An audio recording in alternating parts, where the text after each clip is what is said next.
Father Dan here with another version of the Ski Chair Chat. Today we're talking about the sacrament of holy orders. Holy orders includes the diaconate and the priesthood. A person can be ordained a permanent deacon or a transitional deacon. If you're ordained a permanent deacon, then that means you will be a deacon for the rest of your life. And you can be married, but you need to be married before you become a permanent deacon. Then I was ordained a transitional deacon, and then 6 months, a year later, you are ordained a priest. We take a vow of celibacy. Celibacy says we will not get married. Why is that? Not because marriage is bad. It's so that the priest can devote himself totally to his parish, to his parishioners, to the hospital work, to whatever ministry he is involved in.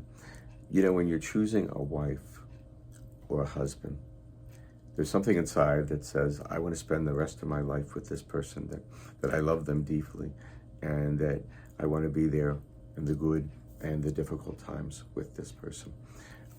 When you're ordained to the diaconate or the priesthood, it's the same thing. It's a calling, but that calling isn't necessarily to another person, but it's a calling to serve God in a special way. It's really hard to describe. It's a feeling inside that just God is asking us to do something more. Not every person who's ordained necessarily saw that as their primary vocation.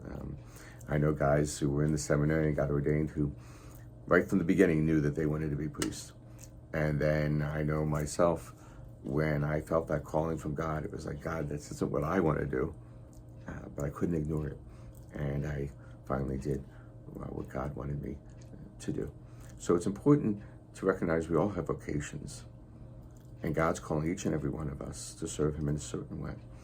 So if somewhere inside you're feeling the call to the priesthood, to the religious life in any way, then it's important to talk to somebody about that and to try to listen to that call. Holy orders, priesthood, diaconate, truly a gift from God, just as marriage is. So we ask God to continue to send more men into his church, to call more men, and to give them the grace and the strength to listen to that call. So have a great rest of the day. Pray for all those who are married. Pray for your priest. Pray for your deacons. God bless.